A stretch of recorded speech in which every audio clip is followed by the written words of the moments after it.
नमस्कार मित्रों, अन्वेषण एकेडमी के ऑनलाइन प्लेटफॉर्म से आप सभी का स्वागत करता हूं। मित्रों, इस क्लास के माध्यम से हम लोग भारतीय संविधान यानी इंडियन कॉन्स्टिट्यूशन के विषय पर चर्चा करेंगे। तो भारतीय संविधान दोस्तों, भारतीय संविधान में हम लोग की कहाँ पे बात हो रही थी? हम लोग की बात संविधान सभा के गठन पे कुछ बातें हुई थीं, उसको हम कंटिन्यू करेंगे। लेकिन उससे पहले जो बातें हैं, जो कुछ महत्वपूर्ण पॉइंट हमने देखा था, उस पर एक बार हम लोग एक दृष्टि बना लेते हैं, जिससे पीछे की चीज़ें, नई जो चीज़ें आज हम लोग देखेंगे उसमें आराम से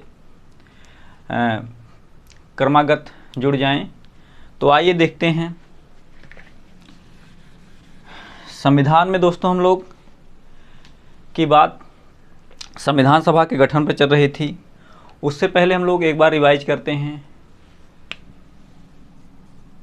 उससे पहले हम लोग बात करें, हम लोग तो 1940 में कौन सी घटना घटी थी?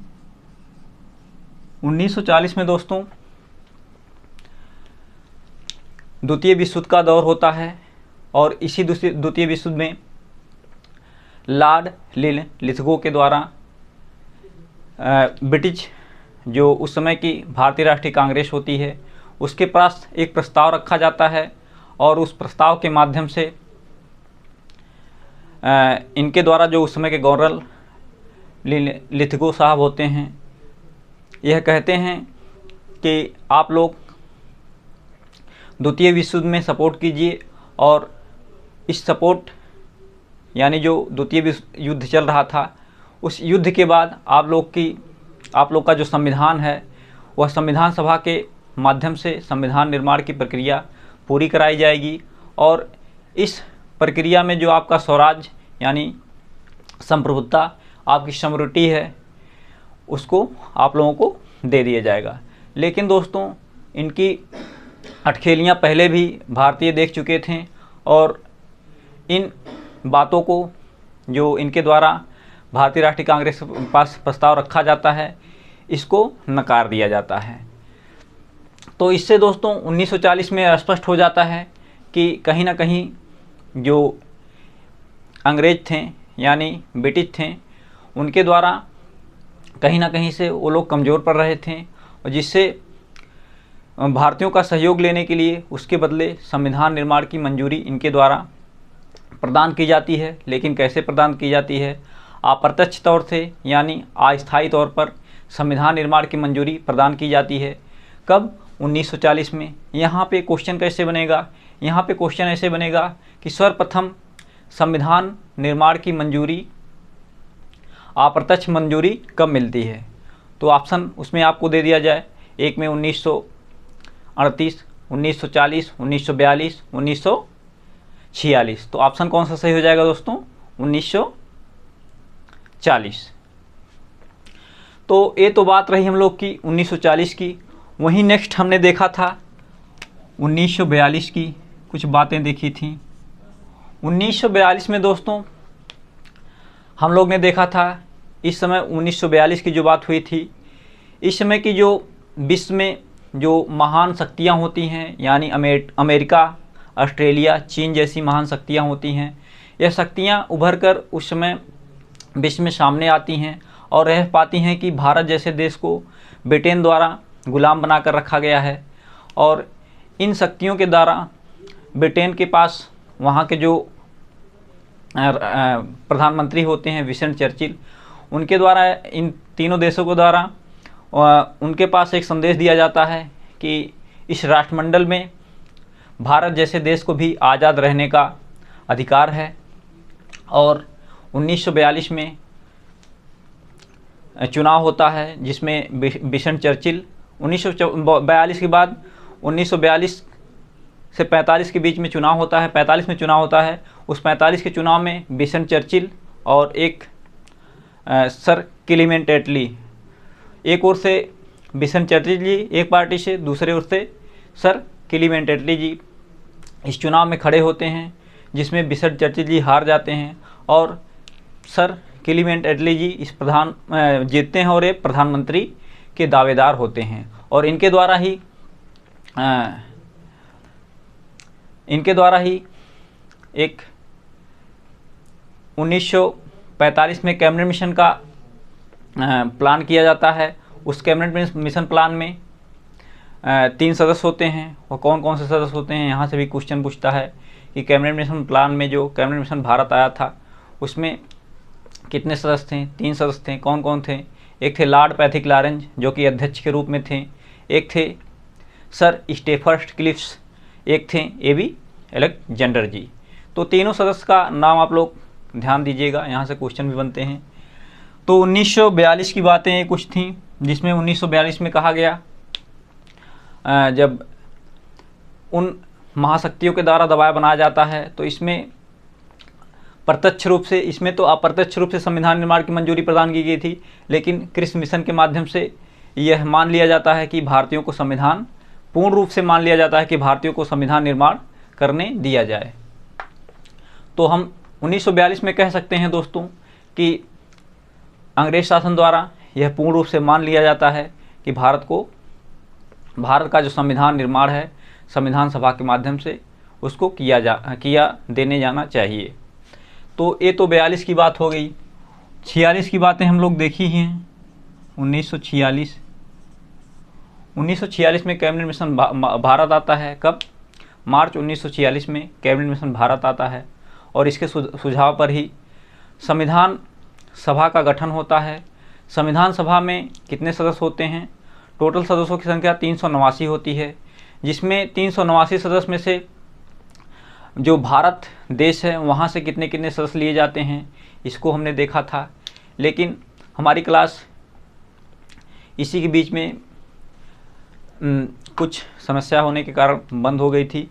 तो आइए हम लोग संविधान सभा का गठन कराते हैं और उसके आगे जो नए तथ्य हैं उसको देखते हैं। 1900 संविधान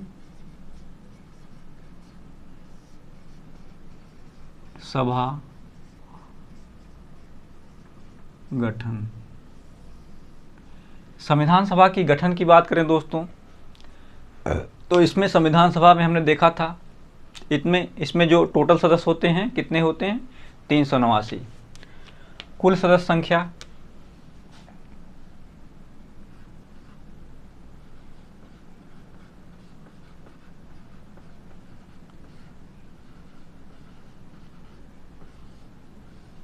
(389) होती है।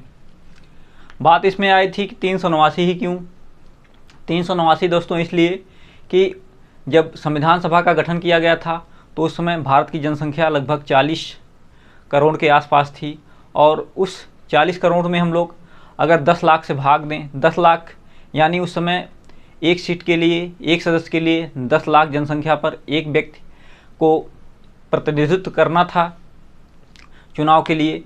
तो 10 लाख से अगर हम लोग 40 करोड़ में डिवाइड करेंगे तो लगभग नियर अबाउट इतना ही आएगा। तो ये तो बातें हम लोग की हुई थी। इसमें आइए देखते हैं हम लोग कहाँ कहाँ से कितने कितने सदस्य लिए गए थे। तो इसमें दोस्तों हम लोग बात करें तो हमने पीछे देखा था ब्रिटिश प्रांतों से 292 सदस्य, देसी रियासतों से कितने सदस्य? 93 सदस्य। वहीं चीफ कम्युनिस्ट क्षेत्र से जो 4 सदस्यों का निर्धारण किया गया था। ब्रिटिश प्रांतों से कुल सदस्य 292 सदस्य ब्रिटिश प्रांतों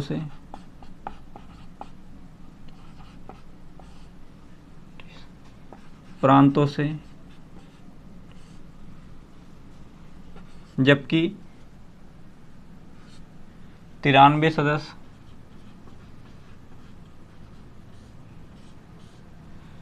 देसी रियासतों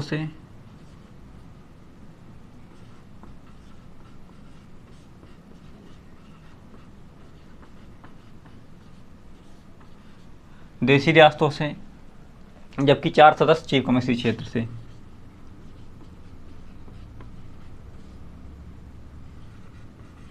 चीफ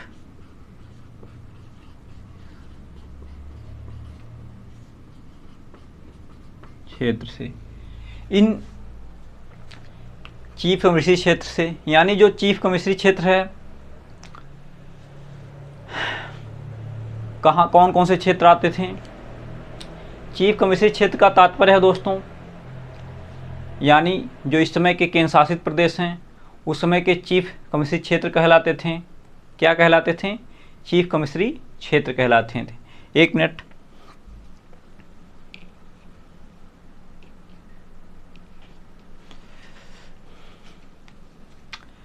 क्या कहलाते थे? चीफ कमिश्नरी क्षेत्र, जो इस समय के केंद्र शासित प्रदेश हैं। इसमें अगर हम बात करें, 4 क्षेत्र आते थे। कौन कौन से क्षेत्र? यहाँ से भी क्वेश्चन सीधे उठाता है। अगर थोड़ा सा स्टैंडर्ड लेवल का क्वेश्चन उठाना हुआ तो यहाँ से क्वेश्चन उठाएगा। वह क्षेत्र कौन कौन से? दिल्ली,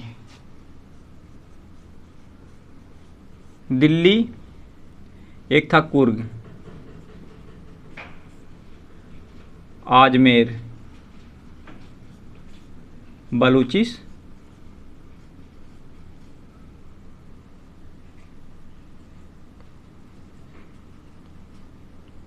बलूचिस्तान, ये 4 क्षेत्र आते थे। इसके बारे में हमने पीछे भी क्लास में देखा था। यहीं बात कर ले हम लोग, तो इनका चुनाव हुआ था, कराया गया था, जबकि इनको मनोनीत किया गया था।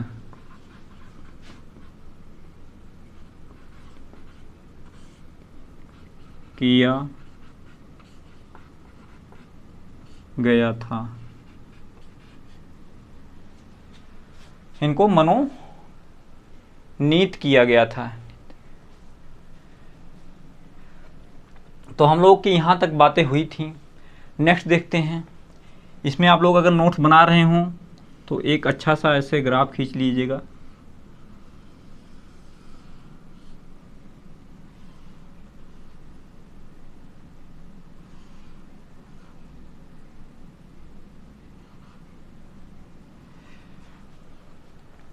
इसमें हम लोग कह सकते हैं कि कुल 389 सदस्यों में से जो ये 92 सदस्य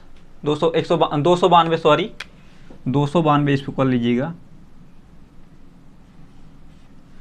292 सदस्य और 4 चीफ कमिश्नरी क्षेत्र जो होते हैं, इनका चुनाव कराया जाता है। कुल 389 सदस्यों में से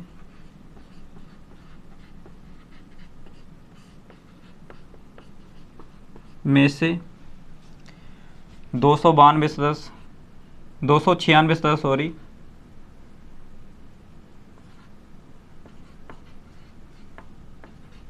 सदस्य सदस्यों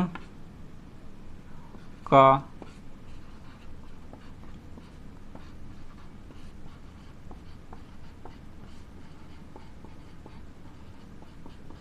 कराया जाता है। यहाँ तक तो दोस्तों बात हुई। यहाँ से सीधे सीधे जहाँ से क्वेश्चन बनते हैं उस पर हमने बातें कर ली थी। नेक्स्ट बात आती है, और इसका जो पिछला वीडियो है उसमें हमने नक्शे के माध्यम से भी समझा था, कहाँ पे कुर्ग है, कहाँ पे देसी रियासत है, कहाँ पे ब्रिटिश प्रांत हैं। तो जो भाई पिछली क्लास नहीं देखे होंगे वो पीछे एक बार जाएंगे, लेक्चर 2 में ये सब बातें कही गई हैं। अब इसमें और जो अगर गहराई से क्वेश्चन उठाना चाहे तो कहाँ से उठाता है, इसको आइए देखते हैं।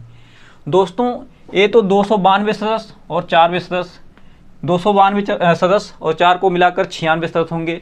अगर वो कहेगा कि ब्रिटिश प्रांत से कितने सदस्य लिए गए, क्वेश्चन में अगर कहेगा कि ब्रिटिश प्रांत से कितने सदस्य लिए गए, ऑप्शन में आपको 4 दे देगा। एक में देगा 288, 290, 292, 294। तो इस स्थिति में कौन सा क्वेश्चन सही हो, कौन सा आंसर सही हो जाएगा दोस्तों? 292। लेकिन नहीं, अगर क्वेश्चन अगर घुमा दिया थोड़ा सा, तो क्वेश्चन नहीं कहेगा कि ब्रिटिश भारत प्रांतों से कितने सदस्य लिए गए थे। तो इसमें आपका इस स्थिति में दोस्तों 292 प्लस 4, इन दोनों को मिलाकर जो ये 296 सदस्य आए हैं, तो इस स्थिति में वो 296 अगर भारत लगाता है। ऐसे अगर पूछेगा कि ब्रिटिश प्रांतों से, अगर वहीं पूछेगा ब्रिटिश भारत के प्रांतों से, तो उस स्थिति में हमारा ऑप्शन 296 सही होगा। ये तो बातें हो गई क्वेश्चन की। अब यहीं से अगर वो और गहराई में जाना चाहता है एग्जामिनर, कोई भी एग्जाम हो गया, चाहे वो स्टेट लेवल का हो गया, कोई भी एग्जाम, चाहे वो सेंट्रल लेवल का हो गया, उसमें अगर इससे और गहराई में जाना चाहता है तो उसमें वो पूछेगा कि जब भारत और पाकिस्तान का विभाजन हुआ तो उस समय सीटों की संख्या क्या थी और प्रांतों से कितने सदस्य थे और देशी रियासतों से। तो दोस्तों इसमें जो इस कंडीशन में विभाजन के फलस्वरूप सीटों की संख्या हम लोग की बचेगी, कितनी बचेगी, जब भारत और पाकिस्तान का विभाजन हो जाता है 1947 में, तब सीटों की संख्या बचती है 299, टोटल 299 सीटें बचती हैं, जिसमें से 229 सदस्य प्रांतों से होते हैं और 70 सदस्य कहाँ से होते हैं, देशी रियासतों से।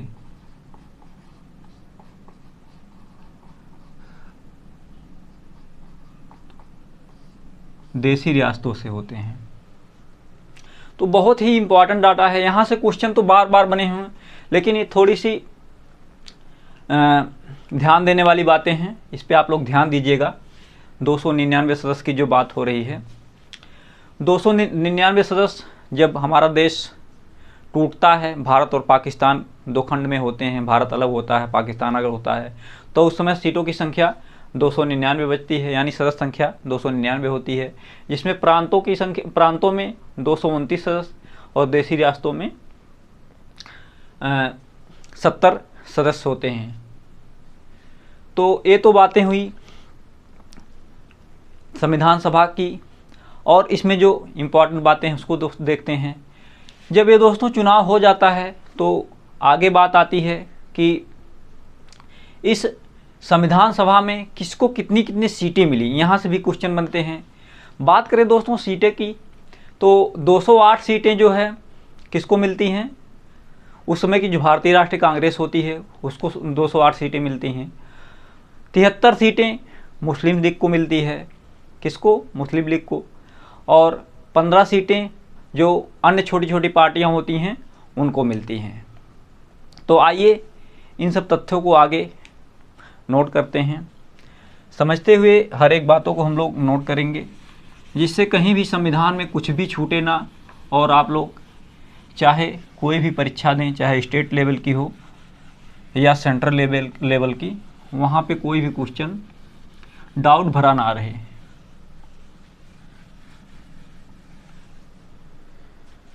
तो हमारी बातें कहाँ हो गई थी, जो सीटों की संख्या होती है उस पे हमने देखा।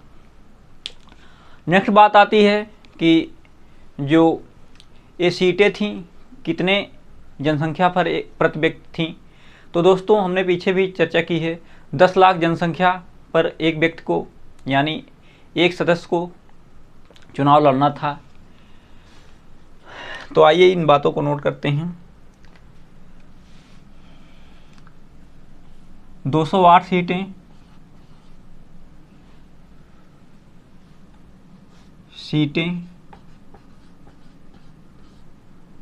कांग्रेस को मिलती हैं,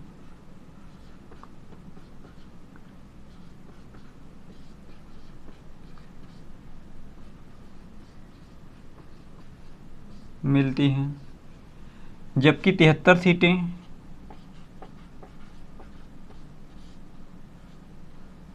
मुस्लिम लीग को मिलती हैं।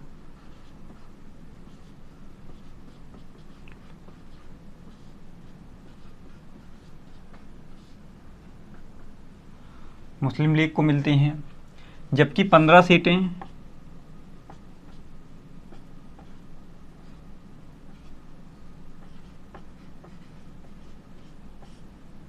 अन्य पार्टी को मिलती हैं। तो ये तो सीटों का आवंटन था, यहाँ से भी क्वेश्चन बनते हैं। नेक्स्ट बात आती है कि कितने जनसंख्या पर प्रतिनिधित्व करते हैं जो सदस्य होते हैं संविधान सभा में, कितने जनसंख्या पर प्रतिनिधित्व करते हैं दोस्तों।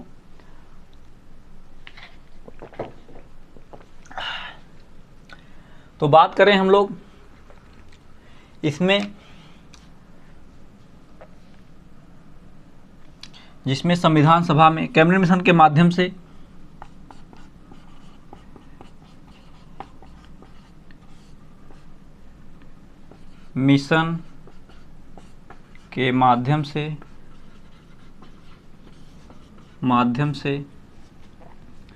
संविधान सभा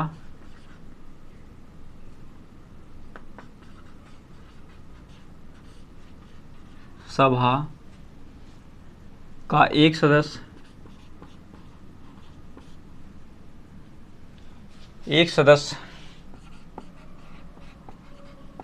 10 लाख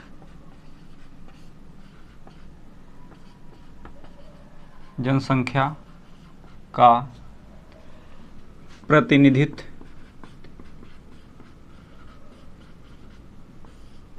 करता है। यहाँ से भी दोस्तों क्वेश्चन बनता है कि संविधान सभा में कितने संख्या पर एक व्यक्ति प्रतिनिधित्व करता है। तो ऑप्शन उस स्थिति में क्या हो जाएगा, दे देगा 4 ऑप्शन आपको। एक में दे देगा 5 लाख, एक में दे देगा 8 लाख, एक ऑप्शन में दे देगा 9 लाख, एक में दे देगा 10 लाख। तो इस स्थिति में कौन सा ऑप्शन सही हो जाएगा, 10 लाख। और इसी में बात करें हम लोग, जो संविधान सभा के प्रतिनिधित्व यानी जिनके द्वारा वोट किया जाता है, वह अप्रत्यक्ष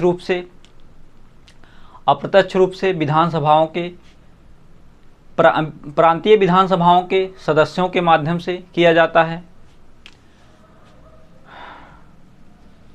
प्रतिनिधित्व करता है, जो कि अप्रत्यक्ष रूप से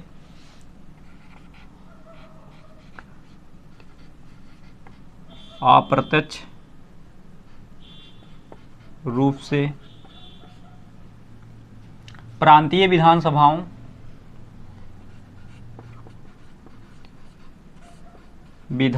विधानसभाओं के सदस्यों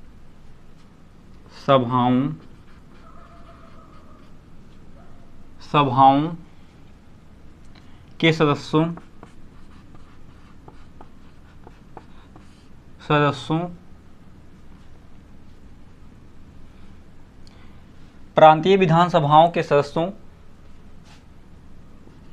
के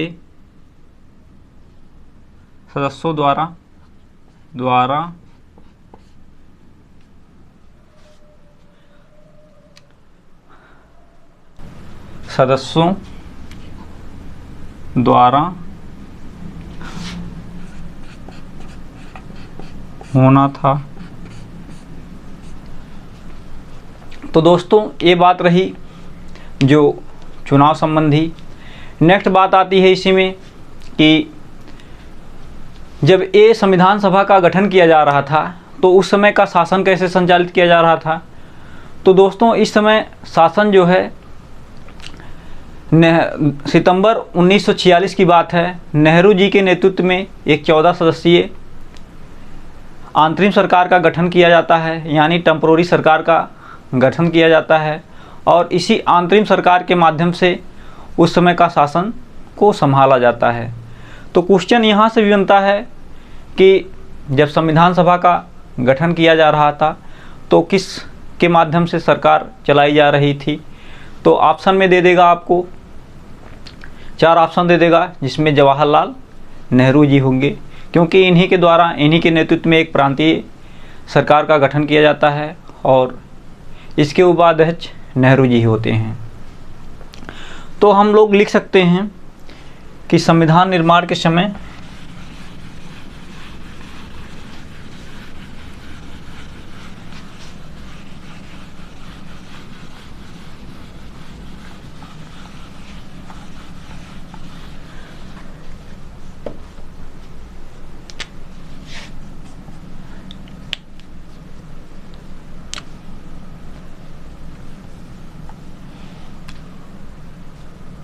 सितंबर 1946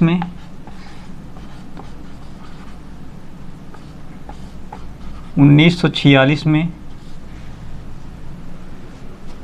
नेहरू जी के नेतृत्व में, JL लिख लीजिएगा, JL नेहरू जी के नेतृत्व में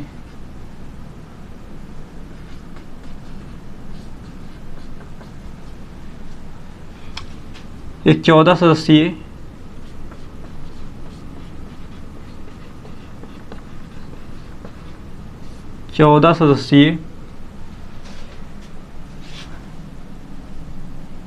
सदस्यीय अंतरिम सरकार का गठन किया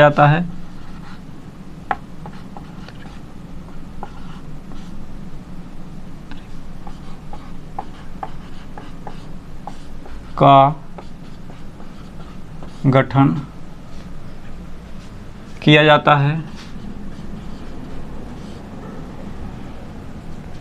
और इसके उपाध्यक्ष कौन होते हैं?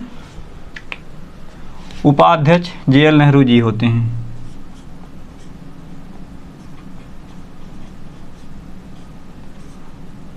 नेहरू जी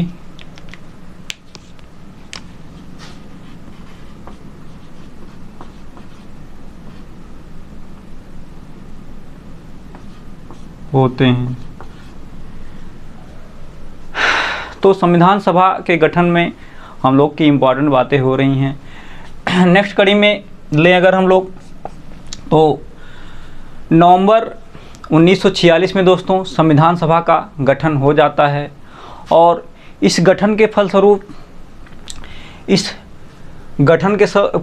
संविधान के निर्माण की कार्यप्रणाली को सुनिश्चित किया जाता है कि संविधान कैसे निर्माण किया जाए।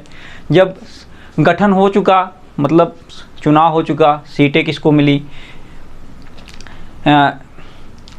और उस सीटों के माध्यम से जिसकी सीटें ज़्यादा थीं उनका संविधान सभा में उनकी बातों को ज़्यादा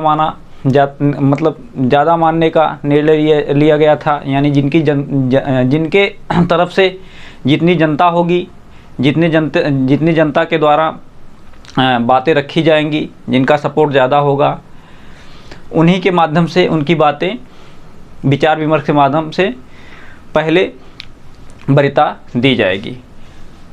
तो इसमें हम लोग ने देखा। नेक्स्ट हम लोग देख सकते हैं कि नवंबर 1946 ईस्वी में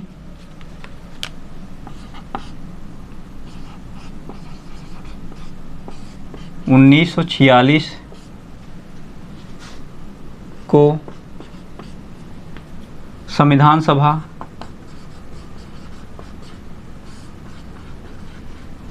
का गठन किया गया।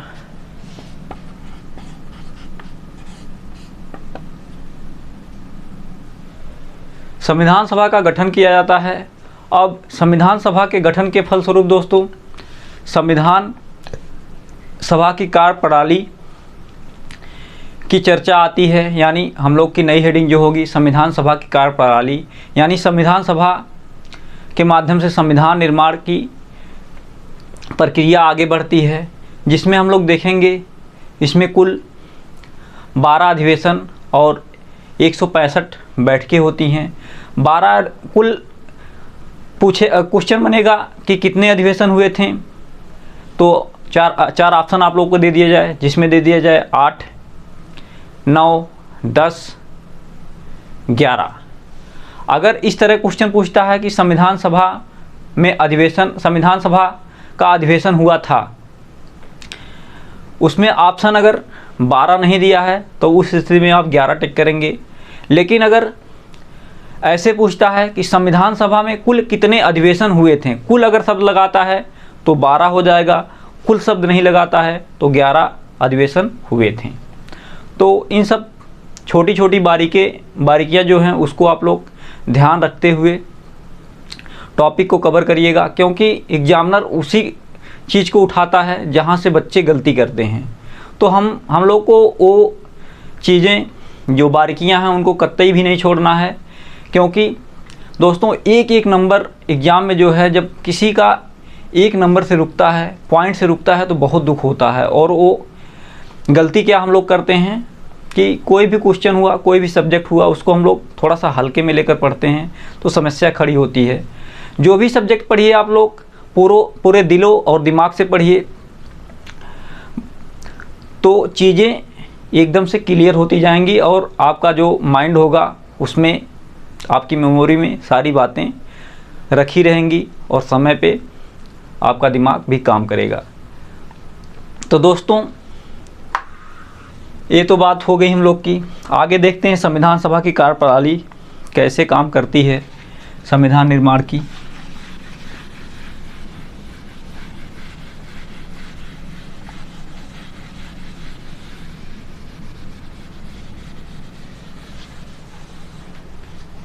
नेक्स्ट हेडिंग हो जाएगी संविधान सभा की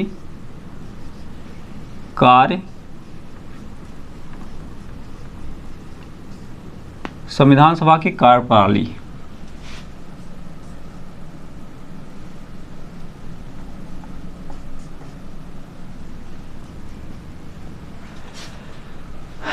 आइए इस पे चर्चा करते हैं। हमने देखा कि अधिवेशन कितने हुए, बैठकें कितनी हुई। इसी में दोस्तों इम्पॉर्टेंट 3 बैठकें होती हैं जहाँ से बार बार क्वेश्चन बने हैं और आगे बनने की उम्मीद है। वह बैठकें कब होती हैं? पहली बैठक तो दोस्तों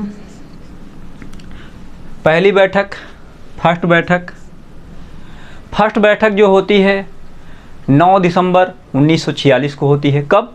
9 दिसंबर 1946 को। इसमें क्या होता है? इसमें दोस्तों संविधान सभा के माध्यम से एक व्यक्ति होते हैं। कौन? डॉक्टर सच्चिदानंद सिन्हा। दोस्तों जैसे फ्रांस के संविधान सभा में जिस तरह एक वयोवृद्ध व्यक्ति को अध्यक्ष के रूप में नियुक्त किया गया था, वैसे भारतीय संविधान सभा में एक अस्थायी अध्यक्ष के रूप में डॉक्टर सच्चिदानंद सिन्हा जी को नियुक्त किया जाता है और इनको अध्यक्ष बनाया जाता है। बात करें इनके नाम का प्रस्ताव कौन रखता है? इनके नाम का प्रस्ताव दोस्तों आचार्य कृपलानी साहब। कौन? आचार्य कृपलानी साहब रखते हैं।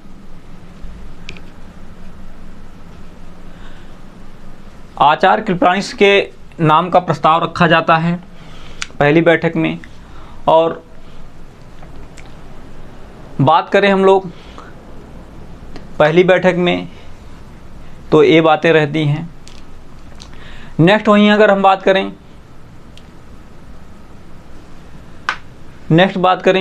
तो द्वितीय बैठक में क्या होता है? सेकेंड बैठक में दोस्तों हम लोग देखें इम्पॉर्टेंट बिंदु। इसमें दोस्तों द्वितीय बैठक में इसमें संविधान सभा के माध्यम से स्थायी अध्यक्ष के रूप में डॉक्टर राजेंद्र प्रसाद जी को क्या अध्यक्ष नियुक्त किया जाता है। दोस्तों इनमें अगर बात करें इनके नाम का प्रस्ताव कौन रखते हैं? इनमें भी इनके नाम के प्रस्ताव में भी जो JB कृपलानी, आचार्य कृपलानी साहब होते हैं, जो उनके द्वारा इनके नाम का प्रस्ताव रखा जाता है और सपोर्ट सरदार पटेल जी के द्वारा किया जाता है। ये तो बात हो गई दूसरी बैठक की। नेक्स्ट अगर हम बात करें थर्ड बैठक में क्या होता है? तीनों बैठकें दोस्तों बहुत ही इम्पॉर्टेंट है। कोई भी एग्जाम हो यहाँ से क्वेश्चन बनना, अगर टॉपिक में लेता है तो पक्का यहाँ से क्वेश्चन बनते हैं। तीसरी बैठक की बात करें हम लोग तो दूसरी बैठक में क्या हमने देखा कि 11 दिसंबर 1946 ईस्वी को पहली होती है, 9 दिसंबर 9 को होती है, दूसरी 11 को होती है, तीसरी 13 को होती है। 9 दिसंबर, 11 दिसंबर, 13 दिसंबर 1946। तीसरी बैठक की बात करें हम लोग, तीसरी बैठक की बात करें हम लोग, इसमें जे.एल. नेहरू जी के द्वारा संविधान सभा में उद्देश्य प्रस्ताव रखा जाता है। क्या? जे.एल. नेहरू जी के द्वारा कब? 13 दिसंबर 1946 ईस्वी को जे.एल. नेहरू जी के द्वारा संविधान सभा में उद्देश्य प्रस्ताव रखा जाता है और यही उद्देश्य प्रस्ताव के लिए जे.एल. नेहरू और भीमराव अंबेडकर के बीच काफ़ी लंबी बहस होती है। इस बहस के उपरांत दोस्तों, काफ़ी लंबी बहस होती है। इस बहस के उपरांत इस प्रस्ताव को कब पारित किया जाता है? एक क्वेश्चन यहाँ से बनता है, बहुत ही ध्यान दीजिएगा इसको। ये प्रस्ताव पारित होता है कब? इस प्रस्ताव को 22 जनवरी 1947 को इस उद्देश्य प्रस्ताव को संविधान सभा में पारित कर लाया जाता है और यही उद्देश्य प्रस्ताव जो आगे चलकर भारतीय संविधान के प्रस्तावना के रूप में आप लोग देखते हैं। तो ये तो बातें हुई हम लोग की संविधान सभा की जो तीनों बैठक थी। तो आइए हम लोग ये तीनों बैठकों को एक एक करके नोट डाउन कर लेते हैं, जिससे आप लोग का एक अच्छा सा नोट्स तैयार हो जाए। एक बार मैं फिर दोस्तों कहना चाहूँगा, जो भी हमारे द्वारा मैटर दिए जा रहे हैं वो स्टेट लेवल और सेंट्रल लेवल का कोई भी एग्ज़ाम हो, उसके लिए पर्याप्त मैटर है। आप लोग सिर्फ धैर्य बनाकर क्लास को अटेंड करिए। हम इसी तरह से धीरे धीरे पूरे संविधान का पोस्टमार्टम करेंगे और जब भी यह पूरा चैप्टर हमारा क्लोज होता है तो हमारे टेलीग्राम चैनल पे इसका जो यहाँ से जो क्वेश्चन इंपॉर्टेंट बने हैं इस चैप्टर से, उन क्वेश्चन का निचोड़ विथ ऑप्शन सहित आप लोगों को टेलीग्राम पे डाल दिया जाएगा। आप लोग उसको हल करिएगा। कहीं से कोई दिक्कत आती है तो आप लोग कमेंट के माध्यम से हमको सूचित करिएगा, सर ये बातें समझ में नहीं आई, तो उस पर हम एक रिवीजन क्लास बनाकर आप लोग को समझा देंगे। तो आइए देखते हैं पहली बैठक।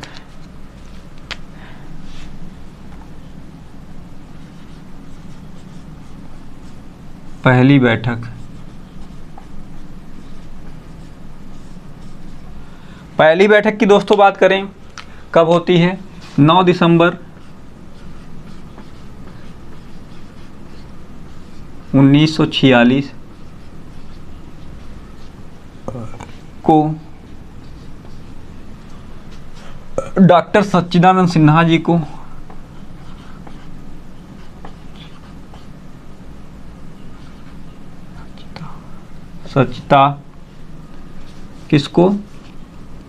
सच्चिदानंद सिन्हा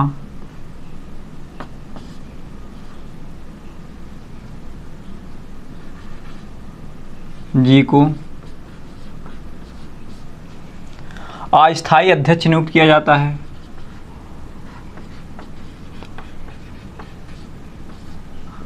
अस्थायी अध्यक्ष नियुक्त किया जाता है और इनके नाम का प्रस्ताव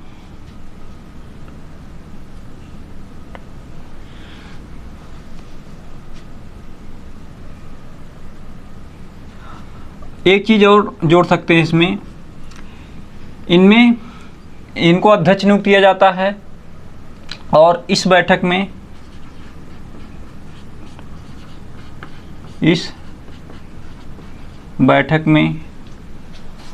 कुल, कभी कभी यहाँ से भी क्वेश्चन बनता है, कुल 107 सदस्य भाग लेते हैं। कितने? कुल 107 सदस्य भाग लेते हैं। और बात करें इनके नाम की, तो इनके नाम का प्रस्ताव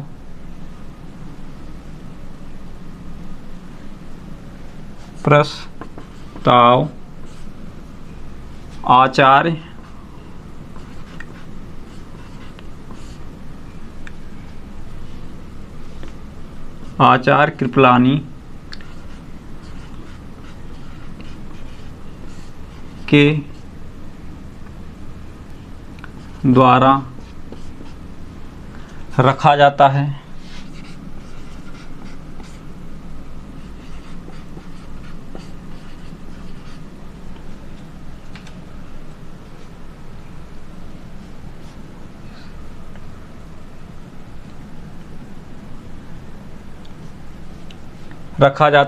इसीलिए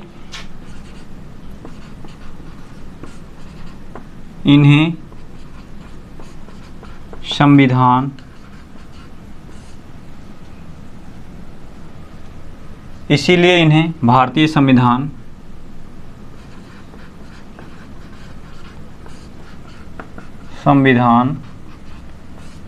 का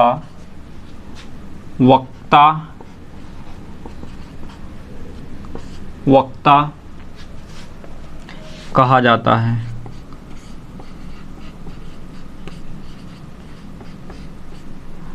क्या कहा जाता है? भारतीय संविधान का वक्ता किसको कहा जाता है? तो आचार्य कृपलानी जी को।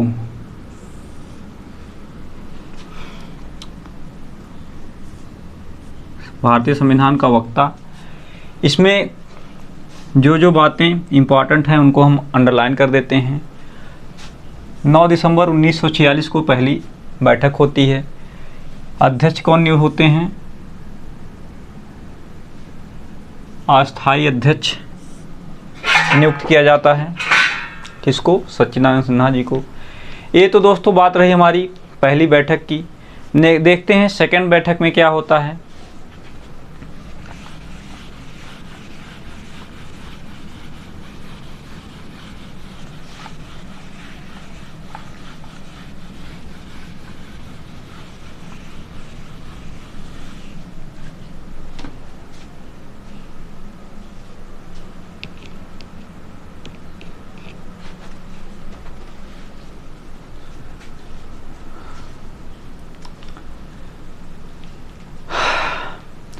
तो दोस्तों आज हम लोग क्लास को यहीं पर रहने देते हैं, क्योंकि इसके बाद हमारे सर जो मैथ वाले हैं उनकी क्लास लगी हुई है, उनके द्वारा मैथ पढ़ाया जाएगा। जो भी मित्र मैथ के इच्छुक हैं वो पढ़ सकते हैं। तो क्लास को आज यहीं पर एंड करते हैं। जो चीज़ें बची हुई हैं संविधान के कार्यप्रणाली में हम लोग अगली क्लास में कंटिन्यू करेंगे। तो मिलते हैं नेक्स्ट क्लास में। आज के लिए बहुत बहुत धन्यवाद।